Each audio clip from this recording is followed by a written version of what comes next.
साथियों नमस्कार, मैं हूं नीरज पटेल और आप देख रहे हैं नेशनल जनमत। उत्तर प्रदेश की राजनीति में कुछ चुनिंदा विधायक ऐसे बचे हैं जिनको हम जिंदा की श्रेणी में मान सकते हैं। उन्हीं विधायकों में से एक हैं डॉक्टर आर.के. वर्मा। प्रतापगढ़ की विश्वनाथगंज सीट से विधायक हैं। उन्होंने एक पत्र लिखा है मुख्यमंत्री योगी आदित्यनाथ को। इस पत्र को देखने के बाद स्पष्ट तौर पर समझा जा सकता है बेरोजगारों के देशव्यापी प्रदर्शन से डरी सरकार ने आनन फानन में जो रोजगार देने की घोषणा की थी उसमें कितने झोलझाल हैं। ये पत्र लिखा गया है परिषदीय विद्यालयों में 69,000 शिक्षक भर्ती के सापेक्ष, जिसमें 31,661 पदों पर भर्ती कर ली गई है, लेकिन अभी भी 37,339 पदों पर भर्ती कब होगी ये पता नहीं है। पहला सवाल तो ये कि आनन फानन में 31,661 मात्र पद ही क्यों भरे गए। दूसरा सवाल ये कि इनमें भारी अनियमितता हुई हैं, आरक्षण नियमों की धज्जियां उड़ाई गई हैं। ये मैं नहीं कह रहा हूं, भारतीय जनता पार्टी की सरकार में शामिल एक विधायक डॉक्टर आर.के. वर्मा कह रहे हैं। मुख्यमंत्री को जो उन्होंने पत्र लिखा उसमें स्पष्ट तौर पर वो कहते हैं उत्तर प्रदेश लोक सेवा SC/ST OBC आरक्षण अधिनियम 1994 की धारा 3 की उपधारा 1 के अनुसार नियुक्तियों में SC को 21%, ST को 2%, OBC को 27% आरक्षण सुनिश्चित करने का संवैधानिक प्रावधान है। साथ ही आरक्षण अधिनियम 1994 की धारा 3 की उपधारा 6 में स्पष्ट प्रावधान है कि आरक्षण श्रेणी का कोई व्यक्ति योग्यता के आधार पर खुली प्रतियोगिता में सामान्य वर्ग की मेरिट के साथ चयनित होता है तो उसे आरक्षित रिक्तियों के प्रति समायोजित नहीं किया जाएगा, उसकी गणना अनारक्षित वर्ग में की जाएगी। मतलब आप समझे, इसी को ओवरलैपिंग कहते हैं। अगर OBC SC/ST वर्ग से किसी अभ्यर्थी के अंक ज़्यादा हैं तो उसको उसकी कैटेगरी में न समेटने की बजाय खुली हुई सीट, यानी कि जिनको अनारक्षित सीट कहा जाता है, जिनको सामान्य बना दिया गया, बाद में उनको सवर्ण सीटें बना दिया गया, उनमें उसका सिलेक्शन होना चाहिए था। नहीं किया गया। ये एक खेल है, लेकिन इससे बड़ा खेल समझिए। जब इस पत्र को आप आगे देखते हैं तो इसमें बाकायदा एक सबूत दिया गया है, ऐसे ही कोई जनरलाइज कोई बात नहीं कर दी गई है।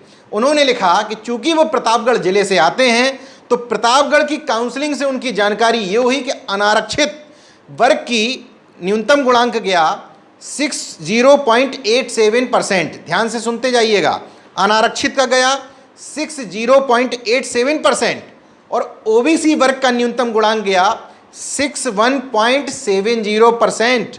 और आगे सुनिएगा, अनुसूचित जाति यानी कि SC वर्ग का गया न्यूनतम गुणांक 64.04। मतलब SC का सबसे ज़्यादा, उसके बाद OBC का, उसके बाद तथाकथित सवर्ण या अनारक्षित वर्ग का गया। इसमें भी खेल समझिए। वो एक उदाहरण बताते हैं। नीरज कुमार पुत्र रामशंकर पटेल, रोल नंबर भी बता देता हूं इनका, आप भी चेक कर लीजिएगा कहीं विधायक जी या मैं गलत तो नहीं बोल रहा हूं।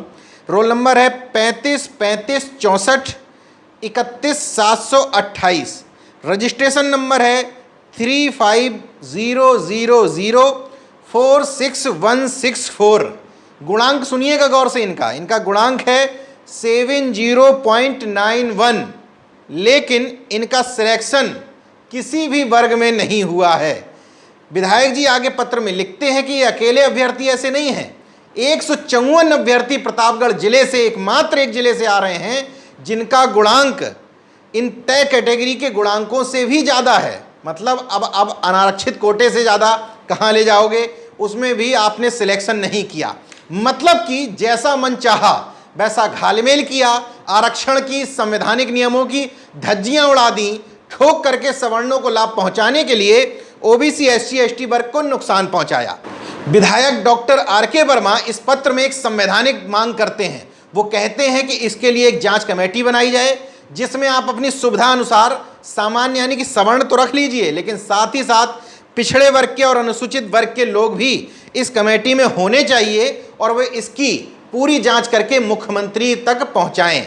लेकिन मुख्यमंत्री जी की नीयत अगर साफ होगी तो सरकार में शामिल विधायक जी के पत्र का संज्ञान ले लिया जाएगा, वरना मुख्यमंत्री कार्यालय में विधायक और सांसद प्रकोष्ठ होता ही इसलिए है कि पत्र भेजे जाएं, वहां से मार्क करके उनको लौटा दिया जाए। बहरहाल विधायक जी ने एकमात्र जिले यानी कि प्रतापगढ़ की बात की है, लेकिन नेशनल जनमत से अपनी बात रखने के लिए एमआरसी की एक लीगल कमेटी बनाई गई है। उसके सदस्य अमित कुमार गंगवार ने पूरी बात रखी। पूरी डिटेल से सुनिए कि किस तरीके से 69,000 भर्तियों के सापेक्ष जो 31,661 पदों पर आनन फानन भर्ती प्रक्रिया पूर्ण करने का दावा सरकार से किया जा रहा है, उसमें भ्रष्टाचार ही भ्रष्टाचार है, खेल ही खेल है। सुनिए अमित कुमार ने नेशनल जनमत से जो खास बातचीत की। ये जो शिक्षक भर्ती को लेकर के तमाम सवाल उठ रहे हैं, तो उसमें कौन सा घपला किया है सरकार ने? सरकार ने 31,270 पदों पर भर्ती प्रक्रिया पूरी कर दी है और उस आज नियुक्ति पत्र भी बांट दिए हैं। लेकिन जो इन्होंने सूची जारी की है वह सूची 67,000 में से ही चयनित की गई है, जिसको अभी इस कोर्ट में चैलेंज हम लोगों ने कर रखा है एमआरसी की टीम ने, क्योंकि उस सूची में कई विवाद थे। एक तो सबसे पहले ये था कि उसमें आरक्षित वर्ग के जो अभ्यर्थी थे उनको उनके रिजर्वेशन नहीं दिया गया था। जैसे ओबीसी का 27% जो आरक्षण है उसमें मात्र 21% आरक्षण दिया गया है, लेकिन जो 31,277 सीटों की अभी सूची आई है उसमें मात्र 20% आरक्षण दिया गया है। किसी भी भर्ती में 50% सीटें जो होती हैं वो ओपन कैटेगरी की होती हैं। उस ओपन कैटेगरी के बाद जो रिजर्व कैंडिडेट की सीटें होती हैं उसमें कोई भी सामान्य जाति का व्यक्ति नहीं होना चाहिए।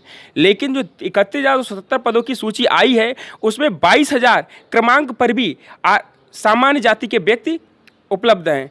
इससे क्या हुआ है, छात्र जो आरक्षित वर्ग के छात्र थे ओबीसी एससी कैंडिडेट वो बाहर हो गए हैं। 31,000 सीटों पे 15,000 से ऊपर कैंडिडेट इन्होंने सामान्य जाति के लगाए हैं और मात्र 8,000 कैंडिडेट ओबीसी जाति के लगाए हैं। इन्होंने यहाँ पे जो ओबीसी के छात्र हैं उनकी ओवरलैपिंग भी नहीं होने दी है। जिन छात्रों का अधिक गुणांक था उनको भी उनकी कैटेगरी में डाल दिया है। इससे आरक्षित वर्ग के अभ्यर्थियों के साथ बहुत बड़ा धोखा हुआ है। अभी तक क्या क्या लड़ाई लड़ चुके हैं आप 69,000 के लिए? 69,000 के लिए हम लोगों ने सबसे पहले तो हाई कोर्ट में याचिका डाली थी, उस पर सुनवाई चल रही थी, लेकिन सरकार लगातार हर डेट पे डेट लेकर भाग जाती थी और अपना काउंटर दाखिल नहीं करती थी। लखनऊ बेंच में भी बार बार सुनवाई हुई, लेकिन उन्होंने समय मांगते रहे इनके सरकारी वकील और वहाँ पे काउंटर दाखिल नहीं किया। यही इलाहाबाद बेंच में भी चलता रहा। हम लोगों ने पिछड़ा वर्ग आयोग में भी जाके अपनी सुनवाई के लिए कहा तो वहाँ भी लगातार बहस हुई। वहाँ इनके अधिकारी जब जाते थे तो चुपचाप एक कठपुतली की तरह खड़े हो जाते थे और कोई भी जवाब नहीं देते थे। जब पिछड़ा वर्ग आयोग ने अपनी तरफ से सख्ती जाहिर की तब इन्होंने और उस पर 7 जुलाई 2020 को स्टे लगा दिया भर्ती पर। इसके बाद इन्होंने यहाँ काउंटर के लिए 5 सदस्यीय टीम से काउंटर के लिए कहा तो उन्होंने काउंटर दाखिल नहीं किया। फिर एनसीबीसी ने पिछड़ा वर्ग आयोग ने 5 सदस्यीय लीगल टीम बनाई और उसको पीएनपी प्रयागराज के लिए भेजा था। तो 5 सदस्यीय हम लोगों की 5 सदस्यीय टीम, जिसमें कि अमरेंद्र सिंह बाहुबली, मनोज प्रजापति और क्या कहते हैं विजय यादव जी, कई लोग वहाँ पर गए थे और उन्होंने वहाँ पे मूल चयन सूची देखने की इच्छा जाहिर की। लेकिन अधिकारियों ने ना ही वहाँ मूल चयन सूची दिखाई और ना ही वहाँ पर किस अन्य डॉक्यूमेंट जो छात्रों के थे वो दिखाए और हम लोगों को गुमराह किया कि यहाँ पे मतलब ये कुछ नहीं होता है, आप आगे तैयारी कीजिए, चाय समोसे खिलाए, बहलाते फुसलाते रहे, लेकिन किसी भी तरीके से कोई भी कागज़ दिखाने से मना कर दिया। फिर हम लोगों ने कहा कि हम आयोग ने हमें भेजा है, ठीक है, आप मूल चयन सूची क्यों नहीं दिखा रहे हैं? तो कह रहे हैं आयोग फयोग क्या होता है। अगर ऐसी संवैधानिक संस्थाओं की भारतीय जनता पार्टी में कोई कदर नहीं है, कोई सम्मान नहीं है, तो ऐसी संवैधानिक संस्थाओं को बंद कर देना चाहिए। ऐसी संवैधानिक संस्थाओं को क्या फ़ायदा है? हम लोग बार बार चक्कर लगा रहे हैं, हर बार जाते हैं 10-10, 20-20 हज़ार रुपये ख़त्म होते हैं हम लोगों के, लेकिन इसके बावजूद भी कोई सुनवाई नहीं हो रही है। उसके स्टे होने के बावजूद भी ये भर्ती प्रक्रिया को आगे बढ़ाया जा रहा है और ना ही उस पर कोई समाधान निकाला जा रहा है। एमआरसी क्या है और छात्रों को एमआरसी को लेकर के क्या दुविधा है मन में? जी, एमआरसी का आर्डर सर्वप्रथम ये 68,000 जो 500 भर्ती हुई थी पिछली साल, तो उसमें क्या हुआ था कि जो अधिक गुणांक वाले छात्र थे आरक्षित वर्ग के, उनको अपने से दूर का ज़िला मिला था, जबकि जो कम गुणांक वाले छात्र थे उनको अपना ही ज़िला मिला था। तो ये एमआरसी का आर्डर ज़िला आवंटन के लिए यूज़ किया जाता है। लेकिन 69,000 शिक्षक भर्ती में उत्तर प्रदेश सरकार के बेसिक शिक्षा अधिकारियों ने इस आर्डर को चयन सूची में ही लगा दिया। इसलिए इसमें आरक्षित वर्ग के अभ्यर्थियों के साथ बहुत ही नुकसान हुआ है। 15,000 आरक्षित वर्ग के अभ्यर्थी 69,000 शिक्षक भर्ती में बाहर हो गए हैं और उनकी जगह सामान्य जाति के अभ्यर्थियों का चयन कर दिया गया है। लगातार रोजगार को लेकर के प्रदर्शन हुए जी। सरकार ने आनन फानन में कहा कि हर विभाग में हम वैकेंसी निकालेंगे। सरकार की मंशा है रोजगार देने की या फिर केवल चुनावी झुंझुना है? ये केवल चुनावी झुंझुना है। जो 31,270 पदों की भर्ती प्रक्रिया पूरी की है इन्होंने आज नियुक्ति पत्र देकर, वो सिर्फ इसलिए की है जो 7 जगह उपचुनाव हैं आज उत्तर प्रदेश में, वहाँ के इन्होंने ये भी किया है उसमें कि जो ऐसे जिले थे महानगर टाइप के, तो उनमें उन्होंने क्या किया है, सारे पद भर लिए हैं। ठीक है, जबकि छोटे छोटे जो जिले हैं वहाँ उन्होंने क्या किया है 50%, जबकि सुप्रीम कोर्ट ने ये आदेश दिया था कि आप हर जिले से समान अनुपात में सीटें भरेंगे। जितनी सीटें हमने छोड़ दी हैं उसके बाद की जितनी भी सीटें हैं तो आप समान अनुपात में भरेंगे। उनका मतलब था कि आप 48%, 69,000 का 31,000 सीटों पे हुआ 48%, तो 48% हर जिले से सीटें आप भरेंगे। लेकिन इन्होंने कुछ जिलों में, जैसे आपके वाराणसी हो गया, जौनपुर हो गया, देवरिया हो गया, ऐसे क्षेत्रों में कई जगह 90%, कई जगह 98%, कई जगह 95% भरी हैं। बाकी जो दूर दराज के क्षेत्र थे जहाँ पे चुनाव कह सकते हैं हम चुनाव नहीं थे, वहाँ इन्होंने 10%, 7%, 15% ऐसे सीटें भरी हैं। तो वहाँ जो अच्छे कैंडिडेट थे जिनका 73 गुणांक था वो लोग आज बाहर बैठे हुए हैं, जबकि जो जिले जैसे देवरिया है, वाराणसी है, जौनपुर है, ऐसे क्षेत्रों में जहाँ गुणांक 68 था वो लोग आज नियुक्ति पत्र पा चुके हैं। तो इसी तरीके से मेरिटोरियस कैंडिडेट जो अधिक गुणांक वाले छात्र थे उनके साथ भेदभाव हुआ है और वो आज घर पे बैठे हुए हैं और कम गुणांक वाले छात्र आज नियुक्ति पत्र पा चुके हैं। क्या होगा अगला कदम अगर सरकार बात नहीं सुनती है? फिलहाल तो हमें सुप्रीम कोर्ट पर पूरा भरोसा है कि वो हम सब छात्रों के साथ न्याय करेंगे। अगर हमें वहाँ से भी न्याय नहीं मिलता है तो हम लोग एक आंदोलन करने का कार्य करेंगे और सड़कों पर उतरेंगे। लगता है कि सरकार की नीयत है कि छात्रों को रोजगार मिले? सरकार की नीयत नहीं है कि वो छात्रों को रोजगार दे, वो लगातार इसीलिए भर्ती प्रक्रिया में कोई न कोई ऐसी गलती करती रहती है जिससे कि वो कोर्ट में फंसे।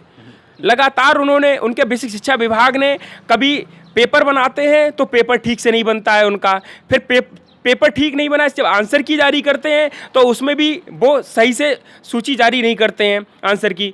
फिर इसके बाद आता है कि सूची जब जारी करते हैं, चयन सूची जारी करते हैं, तो उसमें भी अनेक विभिन्नताएं रहती हैं जिससे छात्र लगातार कोर्ट में जाते रहते हैं। ये भर्ती 2 सालों से फंसी हुई है और सभी छात्र मानसिक रूप से इतना प्रताड़ित हो चुके हैं कि वो अपने इतना परेशान हो गए हैं कि ये भर्ती प्रक्रिया या तो कंप्लीट हो या इसको कैंसिल कर दिया जाए। तो अगर आपने मेरा यूट्यूब चैनल सब्सक्राइब नहीं किया तो प्लीज़ सब्सक्राइब कर लें और उस बेल आइकन पर जरूर क्लिक करें जिससे जो मेरे न्यू वीडियो है